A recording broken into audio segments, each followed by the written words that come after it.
Good morning, sisters, associates who are watching on their iPads or computers, and the employees in the Renewal Center. Thank you for joining Matthew, Kathy, and me, welcoming our archivist, Virginia, to tell us a little of the story of Mother Mary Lewis, who at 80 began to build this chapel that we love so much. And she built it and was our Reverend Mother at a time in the world that was filled with the same kind of pain and struggle that we are facing in our world today. I can attest to the hours that Virginia has spent on this project. So we thank her and we say, welcome, Virginia, again. We do not know what we would do without you.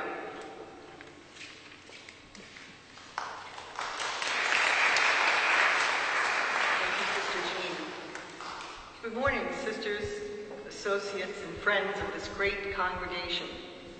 I'm honored to be asked to make this presentation. This was a task that grew for many months into a labor of love. With each new story that I found, my respect for Mother Mary Lewis deepened, and I hope your perception of her will be a little more enriched. She is a true wisdom figure, a loving daughter of St. Joseph. Her very presence refreshed us, and her words seemed to set all things right.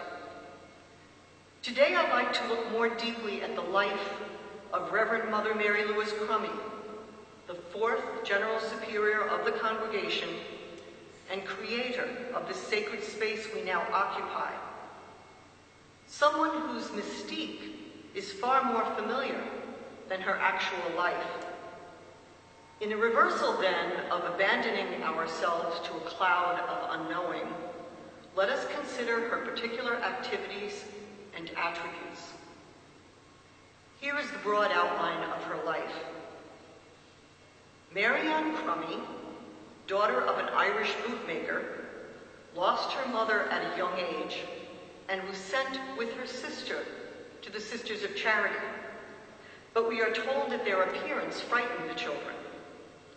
She and Ellie were instead then placed under the care of the Sisters of St. Joseph at St. Mary's Academy in Williamsburg, later moving with them to Flushing, where the school was established as St. Joseph's Academy. She was a gifted musician who, upon entering the congregation, became the directress of the music department for her beloved academy. Unfortunately, we have very little in our records about her ministry before her election as General Superior in 1892 at the age of 44, when she succeeded Mother Teresa Mullen. She spent the next 40 years in that office, during which time the number of sisters in community almost quadrupled, from 300 to 1,100. During her time as Reverend Mother, she opened 32 elementary schools, 8 high schools, 1 hospital, 1 orphanage, 3 nursing schools, 1 normal school, and 1 college. Mother Mary Lewis envisioned the move of the Mother House from Flushing to Brentwood and directed the 2 academy buildings, the convent, and this exquisite chapel. It was here, too, that she originally planned to build a college. Ground was finally broken for the construction of the chapel in 1927, when Mother Mary Lewis was 79 years old. Although she never saw the chapel completed, Mother was present at the first Mass celebrated here on Easter Sunday, April 20th, 1930, 90 years ago. She was 82 years of age. That same year, 4 decades into her tenure, she sent 4 sisters to Puerto Rico to establish a mission that continues to this very day. Age and declining health prevented her from ever visiting her final mission. An obituary included in the council minutes of May 1932 extolled the abilities and virtues which enabled her to accomplish so much.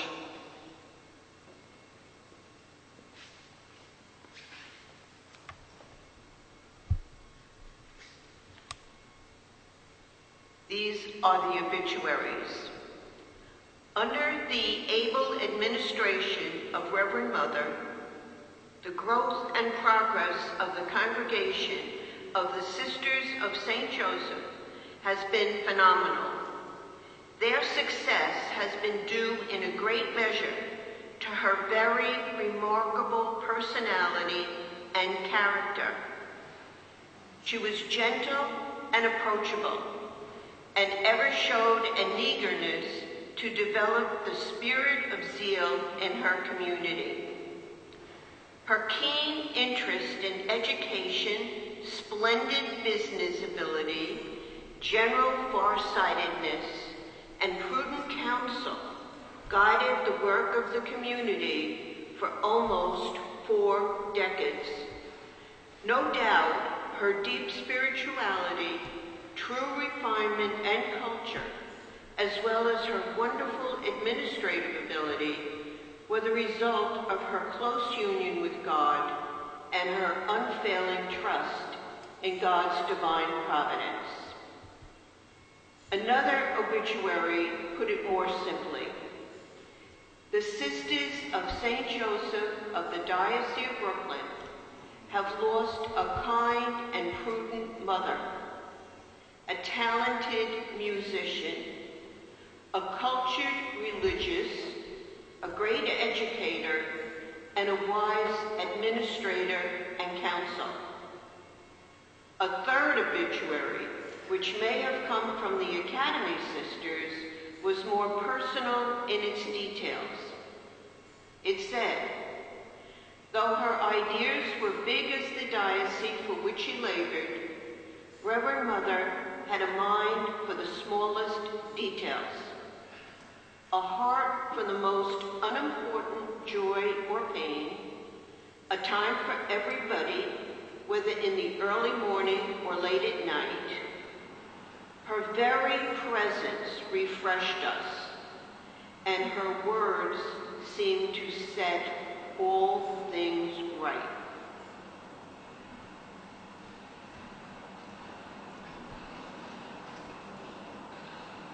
In summary, an exemplary life. There is no question that Mother Mary Louis was a gifted woman. The results of her labors alone illustrate that.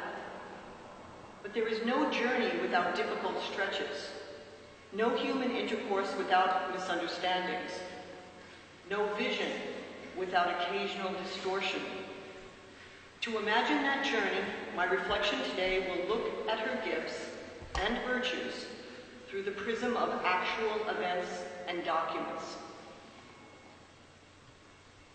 Let us consider first the times that framed her tenure, 1892 to 1932. Coincidentally, that time period is called the Progressive Era in civic history. Mother Mary Louis inherited a financially sound congregation of 300 sisters that would grow almost fourfold under her tenure to 1,100 sisters. She faced continuing pressure to provide sisters for schools, hospitals, and orphan care as the Diocese of Brooklyn exploded in size due to the influx of immigrants. In the hope of moving the Mother House from Flushing, 350 acres were purchased at Brentwood, known at the time for its anti-Catholic sentiment. This was only 4 years into her tenure. The expansion of buildings at Brentwood began in 1903 with the construction of the first Academy building. The European distinction between choir and lay sisters was beginning to blur in America. A disastrous fire in 1909 at St. Malachy's Ocean Home took the lives of 7 orphans. Other religious communities began to establish Catholic women's colleges in the New York metropolitan area. The Ursulines founded the College of New Rochelle, originally the College of St. Ursula, in 1904, followed by the Sisters of Charity with the College of Mount St. Vincent in 1911. The country became involved in 2 wars, the Spanish-American War in 1898 and World War I. The United States entered it in 1917. New York State granted women the right to vote in 1917. The influenza pandemic of 1918 took the lives of at least 5 young sisters and possibly 10. It was concurrent with the last months of World War I. Because of the draft, the hospitals were short of medical staff at a time when the need was most crucial. In June of 1929, former Governor Al Smith visited Brentwood, followed by the August visit of Governor Franklin Delano Roosevelt, accompanied by his wife, Eleanor, his secretary, Robert Moses, and other officials, to consider what plans would be least hurtful to the sisters in the construction of Pilgrim State Hospital. The stock market crash of 1929 happened 2 years into the construction of the chapel and the convent. In response to pressure from 2 bishops, Mother Mary Louis ultimately sent sisters on mission to Puerto Rico, 2 years after it was devastated by the massive hurricane of 1928. Progressive times, tumultuous times. Curiously, the formal photographs of Reverend Mother Mary Louis, taken during 4 decades in office, reveal no hint of this. Her benign and placid face appears to reflect only the inner peace of a religious life secure in faith.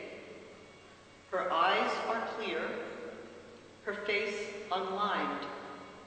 Her expression suggests no unease or anxiety, no discouragement or regret.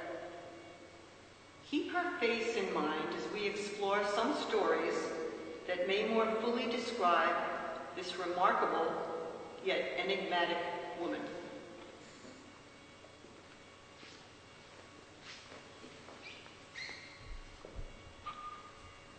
The first obituary told us she was gentle and approachable and ever shared an eagerness to develop the zeal in her and our community.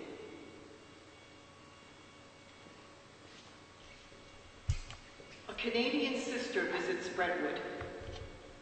In July of 1926, a sister of St. Joseph of Toronto came to Brentwood with a companion sister to visit and make a retreat.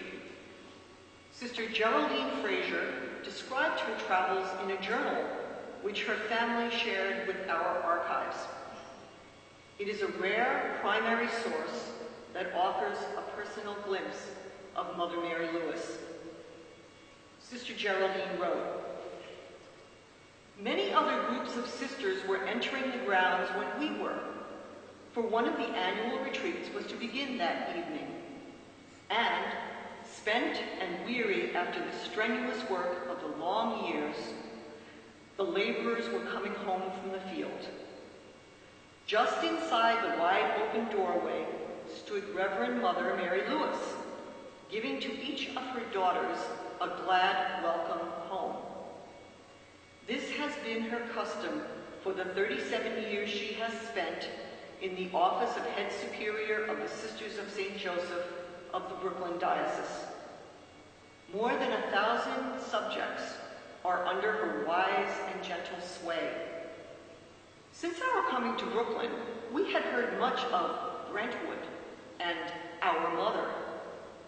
We were naturally curious to see both, and both soared high above our expectations.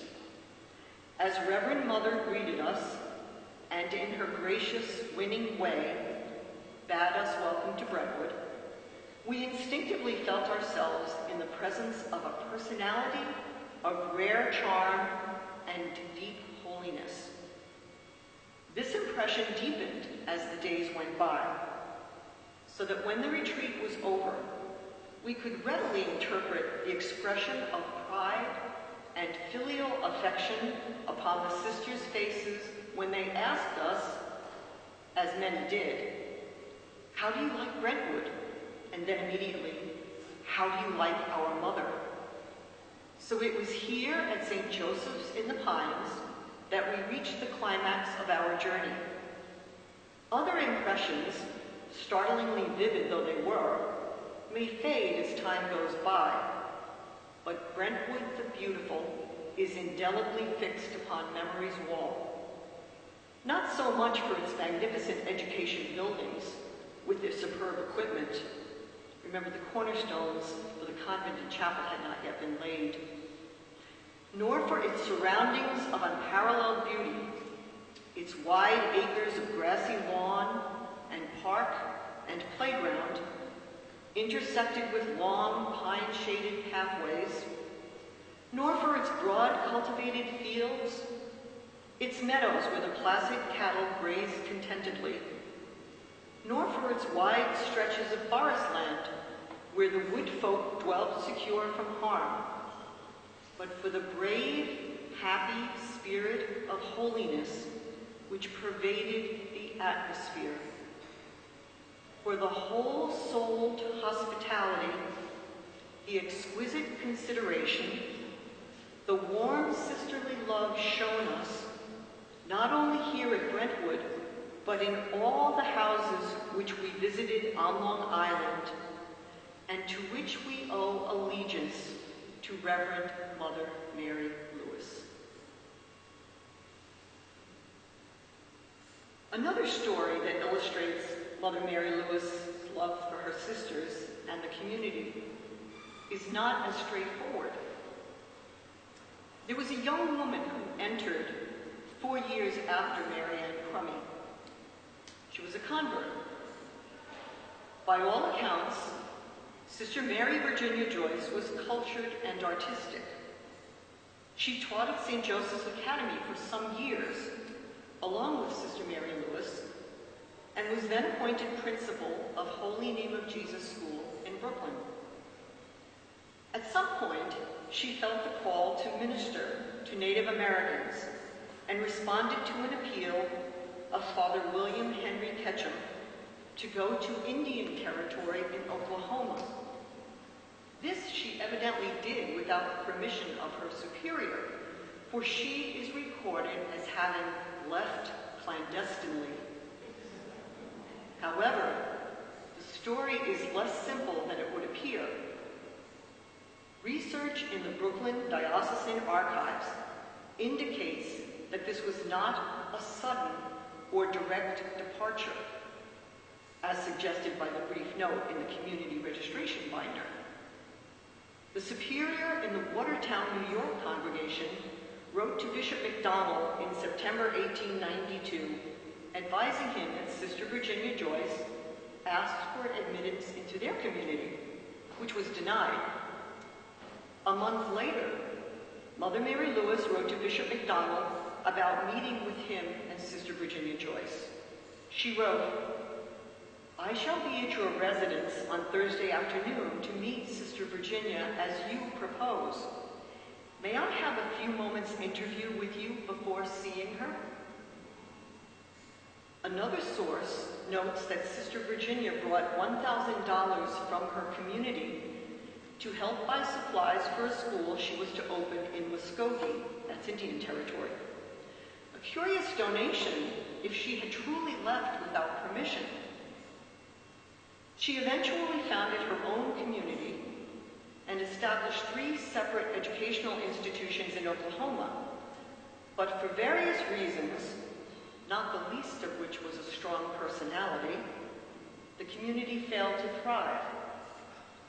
When the local bishop in Oklahoma, not wishing to have responsibility for a struggling diocesan community, suggested she align herself and her sisters with Carondelet, she instead left for Texas, where she, with a few sisters who remained loyal to her, established a short-lived academy.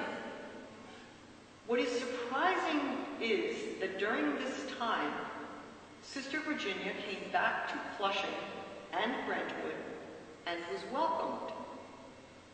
A number of entries in our convent annals in Mother Mary Lewis's hand bear this out. Sister Virginia eventually moved back east to New Jersey, where she struggled to establish a rest home. After failing in this last venture, she requested readmittance to the Brentwood community in 1911. On November 24th, 1911, Mother Mary Lewis wrote to Mother Agnes Gonzaga of Carondelet, asking her to consider accepting Mother Virginia, as we do not consider it advisable to readmit her with our community where she is so well known, end quote. Carondelet declined, and Louisa Joyce lived out her days outside the congregation of the Sisters of St. Joseph. It is a remarkable and complex story of compassion and acceptance. Mother Mary Lewis must have tried to convince her to stay, may have given her a donation for her work, welcomed her back to the community for visits, recognized her as another superior, and, when Sister Virginia's efforts at sustaining her own community failed, tried to convince others to accept her.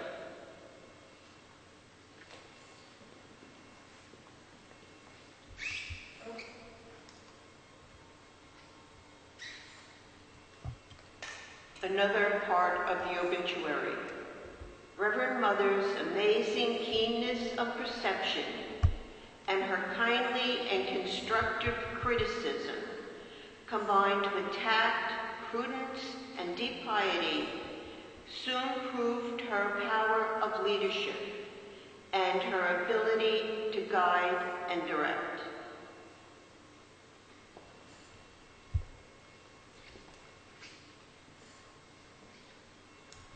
The happiness of a convent depends on the superior and the cooks. So observes Sister Madalena Wolfe, CSC.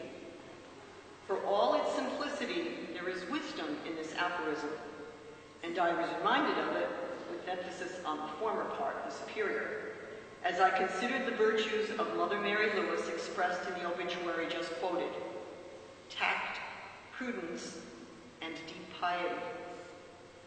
Surely it could not be an easy task to direct or govern a community of over 1,000 women. Women from all corners of society, diverse in age and gifts and experience, with unequal levels of education, not to mention a wide range of personalities. One might argue that these virtues and skills were necessary tools for the wise governance of a religious community, such as the Sisters of St. Joseph. It would appear that Mother Mary Lewis did indeed, as the eulogist noted, have them in abundance. Let us consider a Sister of St. Joseph whose personality and experience stands in vivid contrast to Mother Mary Lewis. Jane Keating entered the congregation in 1857 at the age of 24, receiving the name Mary Frances de Chantal. She would soon drop the Frances. She had emigrated from Ireland 6 years earlier seeking her fortune with two of her sisters, and left behind a large, boisterous family. In her early years in New York, she earned her income at various jobs in the secular world before recognizing the call of a vocation. Bishop John Laughlin, as her spiritual advisor, steered her away from the Sisters of Charity, or Sisters of Charity again, and directed her to a new community of Sisters of St. Joseph. After entering, she became a teacher at St. Joseph's Academy, and then novice mistress, serving under Mother Austin Kane. Her appointments indicate intelligence, capability, and strength of character. It is not surprising that she was chosen to help out the struggling Wheeling community during the Civil War, when Bishop Whalen of Wheeling requested help from Bishop Laughlin of Brooklyn. The Wheeling community increased in number from 10 to 75 sisters under her direction, and the Wheeling sisters, who had had no previous nursing experience, operated an army hospital, successfully and compassionately treating wounded soldiers from both North and South. She also opened schools and staffed one orphanage. With the Wheeling community struggling financially, Mother de Chantal took advantage of her far-flung connections and sent two young sisters to San Francisco to seek donations. On her way home to Brooklyn in 1876, she made a side trip with a small band of sisters to found a community in Knoxville, Tennessee. She was Mother de Chantal to all in Wheeling, and continued to be addressed in this manner after she returned to Brooklyn. Corporation minutes from 1892 officially addressed her as Mother. In comparison, Marianne Crummy was 15 years Mother de Chantal's junior and entered the community directly from the academy at age 15 in 1863, shortly before President Lincoln delivered his Gettysburg Address. Unlike Mother de Chantal, she had little experience of the real world and little experience of family life. She entered the community while Sister de Chantal was novice mistress. Her reception took place a few months after Sister de Chantal left for Wheeling. After taking office as Reverend Mother in 1892, Mother Mary Lewis was elected as member of the corporation, a board on which Mother de Chantal had sat for 8 years. Correspondence preserved in the Brooklyn Diocesan Archives offers some insight into the relationship of these two Sisters of St. Joseph. Mother de Chantal was an indefatigable letter writer. Somehow, she managed to send letters to Bishop Laughlin when she was in Wheeling, bone-weary from hospital duties. She often indicated in her letters that she wrote late at night when all the sisters were asleep. There are smudges on the letters from spent candles. The correspondence not only indicates the strong bond between her and the bishop, but also the extent to which she kept apprised of people and events in the Flushing community. Information she received, we do not know from whom, impelled her to write about her concerns for Brooklyn: the lack of proper organization in the community, changes to the vows, appointments of various sisters, the questionable acceptance of postulates. The letters also indicate that she occasionally traveled to Brooklyn to see him for unspecified reasons and without the knowledge of Mother Teresa. When Mother de Chantal returned from Wheeling in 1876, Mother Teresa assigned her to replace the superior at St. Malachi's home, where she took charge of 108 children. A woman who had taken on the U.S. Army for payments in arrears. I quote, "I took it with great reluctance," she wrote Bishop Laughlin in 1878, "but feeling it would be a greater relief to the superior than anything else I could do.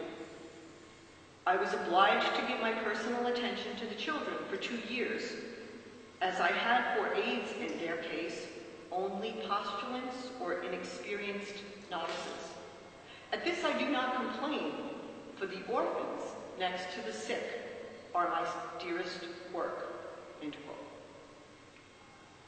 In 1892, the younger Sister Mary Lewis was elected superior, and Brooklyn had a new bishop, John Laughlin having died some months earlier. Mother de Chantal, now the superior of the larger diocesan male orphan asylum, St. John's Home, which Mary Ignatius Mini called the small city of boys, continued to send her concerns to the local ordinary, Bishop Charles MacDonald, whom she saw as the true superior of the congregation. Although she acknowledged that he would likely tell her superior about her criticisms, she continued to write. On October 27, 1895, she posted a lengthy letter with the words, "A matter of conscience," inscribed below the date. She described in detail her concerns about the community and how, in her opinion, various sisters, novices, and postulants, all specifically named in her letter, should never have been admitted to the community. The bishop shared the letter with Mother Mary Lewis. Her response to him was measured and careful. She addressed each criticism made by Mother de Chantal and observed, not without humor, how one of the disparaged members had actually been initially recommended by Mother de Chantal. She said, "My statements are true so far as I know them," Mother Mary Lewis concluded.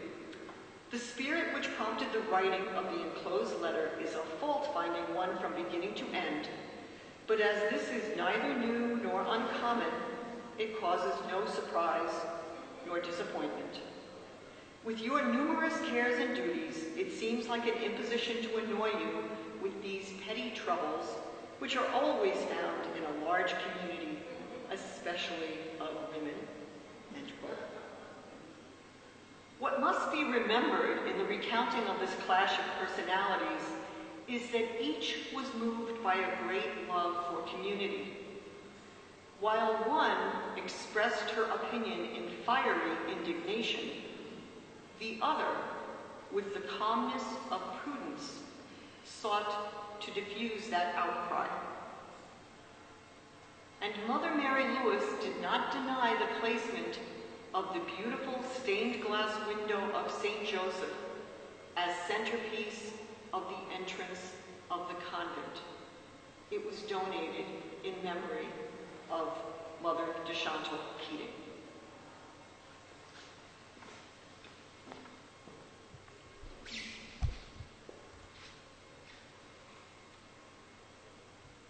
The obituary commended her keen interest in education.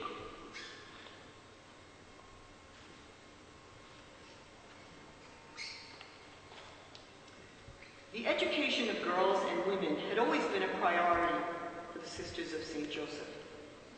Accordingly, the education of sisters was always important and became even more so as the New York State Board of Regents tightened its qualification for educators. According to Mother Charles Edward, Mother Mary Lewis depended on other sisters for guidance in the education of those who would become teachers. In the first year of Mother Mary Lewis's tenure, Mother Charles Edward wrote, her one great prop seemed to be her classmate and close friend, Sister Mary Aloysius Murray. Sister Aloysius was an unusually brilliant scholar. Her first step was to organize institutes for the educational development of the young sisters. When the angel of death called her in a few years, 1895, it seemed even to us young sisters that a tower of strength had been removed from Mother Mary Lewis. But God provided her with other able assistants, the wise and prudent Sister Celestine Gill, whom we young sisters mentally noted as Seat of Wisdom, the earnest, selfless Sister Mary Stephen Ennis, the forceful, energetic Sister Mary Borgia Boylan. The wide experience and liberal education of Mother de Chantal was another great assistance to the members of the council. Sister Mary Pollard, blessed with a keen mind and a natural refinement, encouraged every phase of education. As demands for professional services and education increased, it was through the persistent entreaties of Sister Angelita Murphy that Mother Mary Lewis was ever induced to care for the higher education of the sisters. Sister Angelita foretold, and it even came true before her death, that no matter what genius or learning a sister possessed, she would not be permitted to teach in secondary schools until she had a college degree. End quote. This memoir reinforces the fact that Mother Mary Lewis listened to others. She began to send sisters to college in 1905 as entries in a small notebook she kept attest. These first sisters, 12 in number, were sent to Adelphi College in Brooklyn, an endeavor which probably needed the bishop's consent, as it was a secular institute.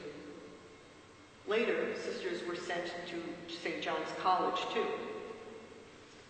But sisters who taught in the lower grades were also to be affected by the imposition of new qualifications. In 1923, Mother received word from the bishop that every sister teacher under 40 years of age in grammar grades must hold high school certification by 1927. Acknowledging the sacrifice of time, energy, and finances that this would entail, she reminded the sisters in a community letter that we should not be very happy on seeing others replace us in the schools. In 1916, St. Joseph's College was opened in Brooklyn, a dream of Mother Mary Lewis that finally came to fruition, although not quite as originally planned. Accessibility to students made Brooklyn a more feasible location than Brentwood. Staffing an institution of higher learning created a need for appropriate degrees, and by 1925, 12 sisters held doctorates from Fordham University.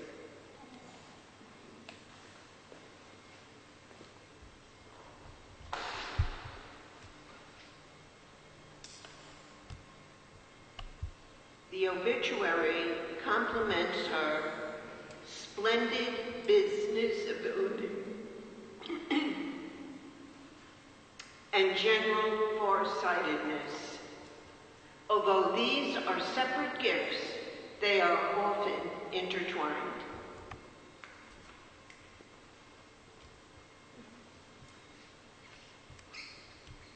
Financial situation of 1892. On December 21st, 1892, Mother Teresa Mullen wrote to Bishop Charles McDonald from St. Joseph's Convent in Washington, Georgia, where she had gone to regain her health. The letter, found in the diocesan archives of Brooklyn, could be described as chatty. Mother Teresa described the community of Sisters of St. Joseph in Georgia and how they hoped to celebrate Christmas. She mentions the gift she was sending to him in thanks for his interest in their spiritual and temporal welfare. She hoped he would always find in our community faithful and generous co-laborers for the sacred vineyard. And she ended with this summation. The affairs of our community are certainly in a satisfactory state. I left the account books, etc., in Mother Mary Lewis's hands in a manner that I am sure will encourage her to continue the work assigned to her. There are no debts, thank God, to be paid, and the community is credited with $8,000 in the bank. We have reason to be thankful to Almighty God, who has blessed our undertakings. For when I took charge of this community 24 years ago, we were under a debt of $41,000. The casual tone of this letter masks the import of it, as well as a certain poignancy. For Mother Teresa Mullen died only 11 days later, on New Year's Day, far away from the Mother House in Brooklyn. It is interesting, too, for it reminds us that Mother Mary Lewis's predecessor set an example of the business acuity for which Mother Mary Lewis became famous. The enormous number of missions opened by Mother Mary Lewis stand as testament to her capabilities. In 1895, only the third full year of Mother Mary Lewis's tenure, plans were set in motion to move the Mother House from Flushing, where it had been located for 35 years. It was a daunting endeavor, both financially and logistically, and no one knew how it would affect the numbers of new vocations. The plans had begun from without the congregation.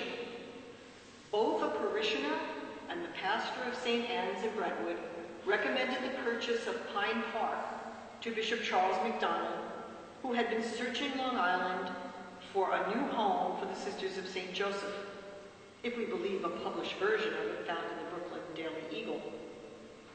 For some years, the article states, the Academy at Flushing had been much too small to accommodate sisters and the constantly increasing number of pupils. The bishop was impelled by this condition of affairs to secure a larger place for the Sisters of St. Joseph. He frequently visited Brentwood, which he recently organized into a parish with Father Murray in charge. He went over the hotel grounds carefully and examined the interior of the buildings with the view of altering them to suit the purpose of a convent and academy.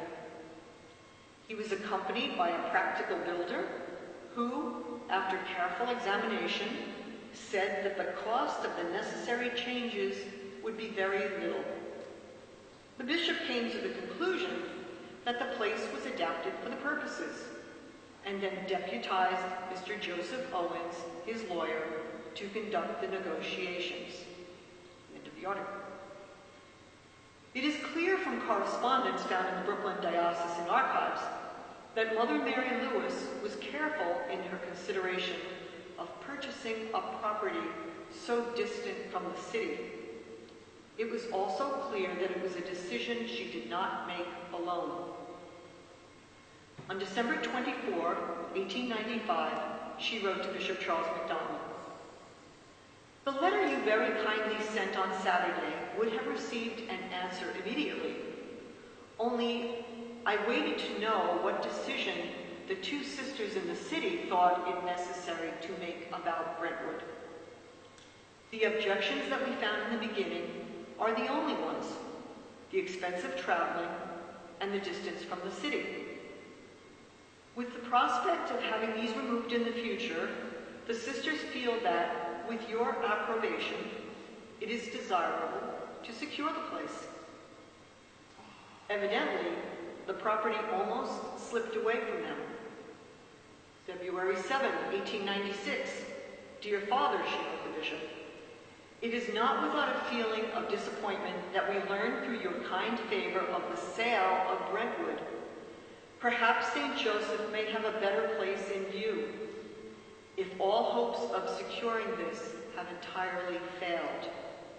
Surely all the prayers offered for that intention cannot prove unavailing.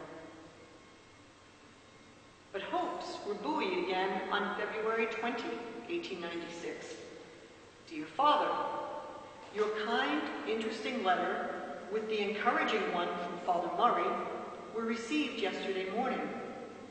Should we gain possession of the property, a permanent appointment may not be very readily made, but Sister Apollonia, with 2 others and a few postulants, may go down at the shortest notice and, under Mr. Simmons' protection, remain until further arrangements can be agreed upon. We so fully realize our deep indebtedness to you, dearest Father, that the great interest you manifest in our welfare can never be forgotten, whatever the results of the future may be in connection with this purchase. 124 years later, that uncertain future has become fully known, and we may all agree that Mother Mary Lewis was a visionary. And here is an interesting aside. Bishop MacDonald, who enabled the purchase of Brentwood, died here in St. Charles Cottage, named for his patron, in 1921. Let us consider the establishment of the Mother House at Brentwood. Immediately upon taking ownership of Brentwood, the buildings, the Austral Hotel, the Brentwood Hotel, originally the Pearsall residence, and the cottages were put to use by the sisters. Construction of an academy building, which would initially house both the elementary and high schools, began in 1903, followed by the main building in 1912. It was not until Mother Mary Lewis was 79 years of age that the cornerstones were laid for both the convent and Sacred Heart Chapel. While she had been cautious about overextending the congregation financially, she had never relinquished the vision of this chapel. Perhaps it was reinforced by a devotion to her patron, St. Louis, who built the Sainte-Chapelle in Paris. When the construction of the convent and chapel began in 1927, the estimated cost was $1,500,000. Today, that would equal more than $22 million, a staggering amount. And then 2 years into construction, the stock market crashed. This must have had some impact on the construction, although the scope of it is unclear. Records do indicate that there was a change in architect and a change in general contractor, and McBride Studios, which supplied the altars as well as other marble work, filed for bankruptcy. And yet, here we stand in this glorious chapel, which gives no indication of sacrifice in the quality of its furnishings or decoration. If there was a sacrifice, it was only in the death of Mother Mary Lewis, who did not live to see it completed.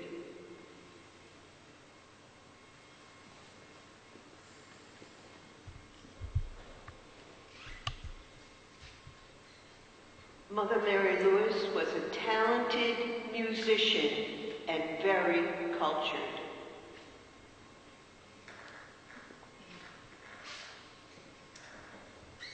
An intriguing episode in community history took place in the early years of the establishment of the Mother House in Brentwood, when Mother Mary Lewis provided a room in the Austral for a laywoman who was writing a series of music books for Catholic school children. Some of the older sisters may remember Justine Ward's daily trips to Brentwood, wrote Sister Mary Ignatius Meany, who learned of this from Sister Visitatio Burke. Mother Mary Lewis had set aside a room on the second floor of the old Austral Hotel building, the infirmary floor, where Mrs. Ward could write without interruption. Justine would bring a maid with her to clean the room to which she alone had the key, noted Sister Mary Ignatius. Her dinner was brought to her room on a tray, and in the evening she returned to her beautiful family estate. Justine Bayard Ward was the daughter of William Bayard Cutting, who lived a few miles away in Great River on the country estate known as the Bayard Cutting Arboretum. She was an accomplished pianist who converted to Roman Catholicism in 1904 and devoted the rest of her life to the cause of liturgical music of the Catholic Church. In 1910, the head of the Department of Education at the Catholic University of America asked her to write a series of music books with an emphasis on chant for teaching children in Catholic schools. These books, the basis of what became known as the Ward method of singing, were translated into many languages and used around the world. The room in the Austral not only provided her with close observation of academy students learning the music by using her method, but also with the supervision of the novices' musical training. Mother Mary Lewis noted in her annals of June 1919 that Mrs. Justine Ward came to examine her new singing method taught in the novitiate and in the school by Sisters Visitatio and Rose Cecilia. There was a little more to that story. In 1903, Pope Pius X published a motu proprio on the instruction of sacred music, which called for a change in musical practices throughout the Church. This edict sought to abolish the influence of secular music by reaffirming the primacy of Gregorian chant, the supreme model of all sacred music, and it encouraged efforts to restore its use by the people. It also prohibited female singers at Mass, thereby giving rise to boy choirs, which could supply the treble voice parts. Singers in the Church, Pope Pius proclaimed, have a real liturgical office, and that therefore women, being incapable of exercising such office, cannot be admitted to form part of the choir. Consider, if you will, that it was two women who founded the Pius X School of Liturgical Music in 1916 at Manhattanville College of the Sacred Heart, Justine Ward, along with Mother Georgia Stevens, RCSJ. And paradoxically, it was at a mother house of religious women and at an all-girls academy that a method of teaching Gregorian chant was refined and perfected. While we may never know the fullness of meaning in the hospitality offered by Mother Mary Lewis to Justine Ward, its irony cannot escape us some 100 years later.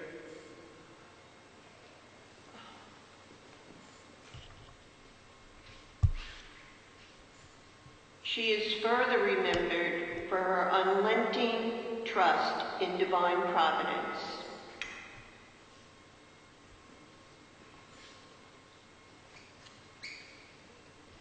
In response to the constant pleas of Father Jesus Fernandez, OSA, pastor of the Church of San Germán, Puerto Rico, the newly elected Redemptorist Bishop, Aloysius Willinger, endeavored to engage the sisters to open a school in San Germán in the Diocese of Ponce. His good friend, Sister Alfonsa Maria Malloy, pleaded his case with Reverend Mother. By early 1930, rumors spread throughout the convents in Brooklyn and on Long Island that the congregation was about to open its first mission outside the Diocese of Brooklyn. Mother Mary Lewis called her council together in June 1930 to make the difficult decision. If there was any reluctance on her part, it is understandable when one remembers that a hurricane had recently devastated Puerto Rico, that none of the sisters spoke Spanish, that sisters were desperately needed to staff schools in the Diocese of Brooklyn. In her own words, the final decision was that the community should accept Bishop Willinger's invitation for the sake of the children's souls. Reverend Mother was 82 years of age at the establishment of this mission and would never manage to visit the sisters she sent to San German. Mother Jane Francis, who sat on council that June, would be the first General Superior to visit Puerto Rico. In 1836, Mother St. John Fonfon somewhat reluctantly sent her sisters to an unknown mission. In 1930, Mother Mary Louis faced a similar situation. Prayer and prudence compelled her to trust in God. In 1965, 35 years after the first four sisters' journey to Puerto Rico, a sister compared this endeavor with those arising out of the more modern mission theology of Vatican II. Reverend Mother Mary Louis was not a product of the thinkers of our present-day post-Vatican II. Yet in answer to a need of that period, this woman had the vision and the courage to allow her community to spread their tents over a portion of the Caribbean.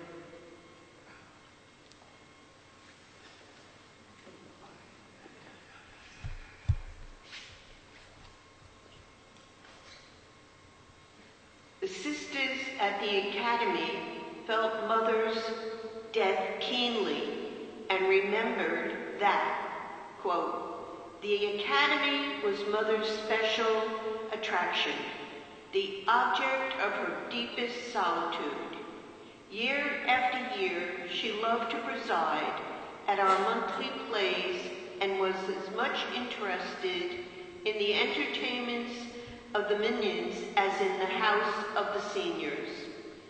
She manifested an individual concern in the success of every student, an intelligent and kind curiosity about our scholastic work, our health, our friends, and our contentment.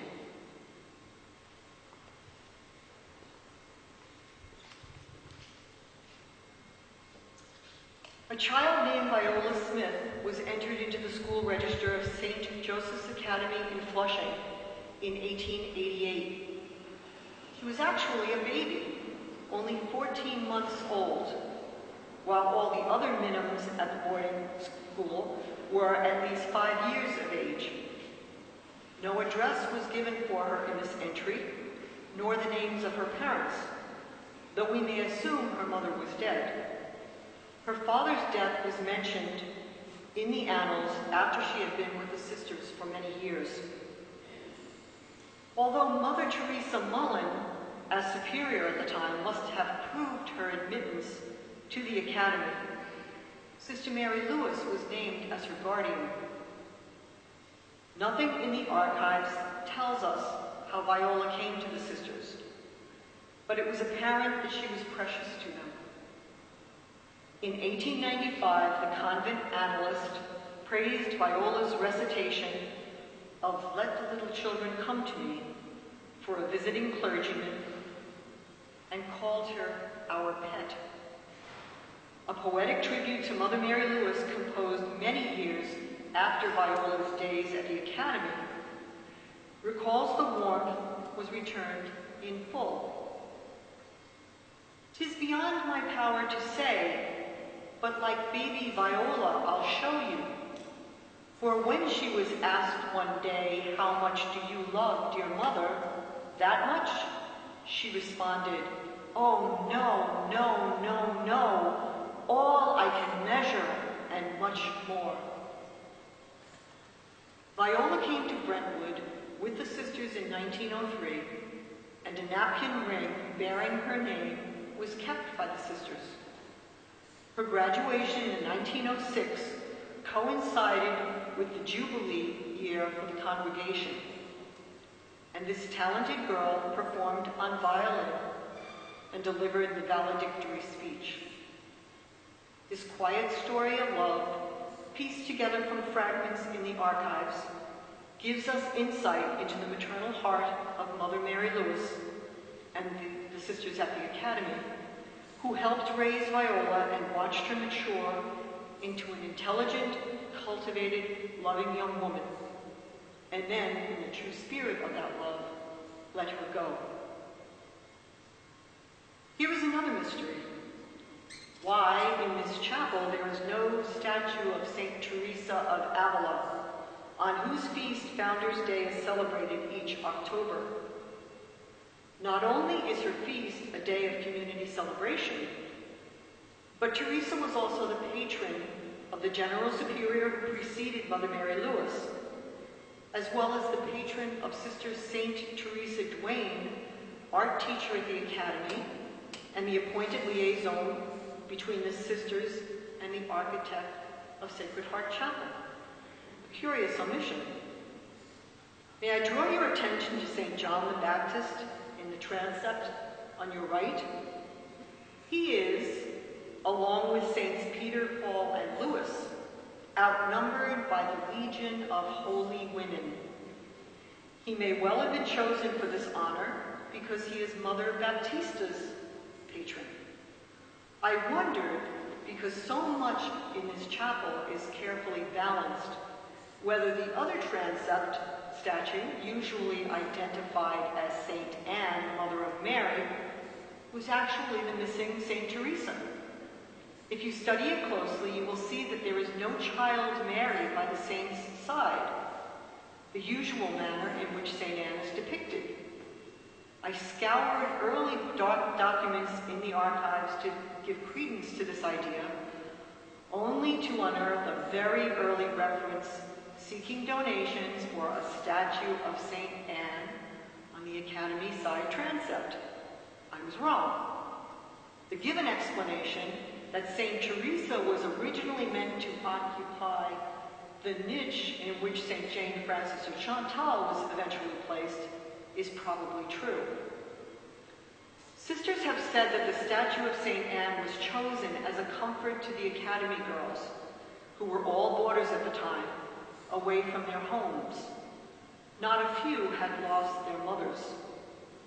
In remembering Viola's loss and the death of her own mother, Mother Mary Lewis chose to fill that void by placing the patron of mothers in the Academy transept. Again, we are reminded of Mother's great heart. It is Saint Anne, and the statue was chosen with special care. Saint Teresa is here only in spirit.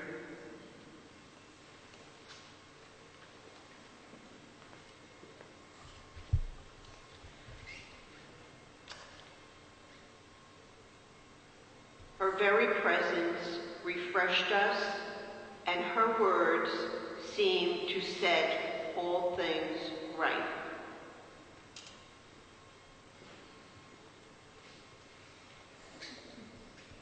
In my heart's imagination, in this sacred space, the holy women surround me, singing. They are not the proud, scattered, sent empty away, but the humble, who, like Elizabeth, shared their sacrificial baskets ever full. We are not alone. A hint of incense and hush. Can you hear their voices linger in this place? Magnificats pierce the darkness of weary souls and time. Silence trembles, and dimness yields to flame. In this sacred amber space, the holy women sustain us, singing, and our spirits rejoice. Thank you.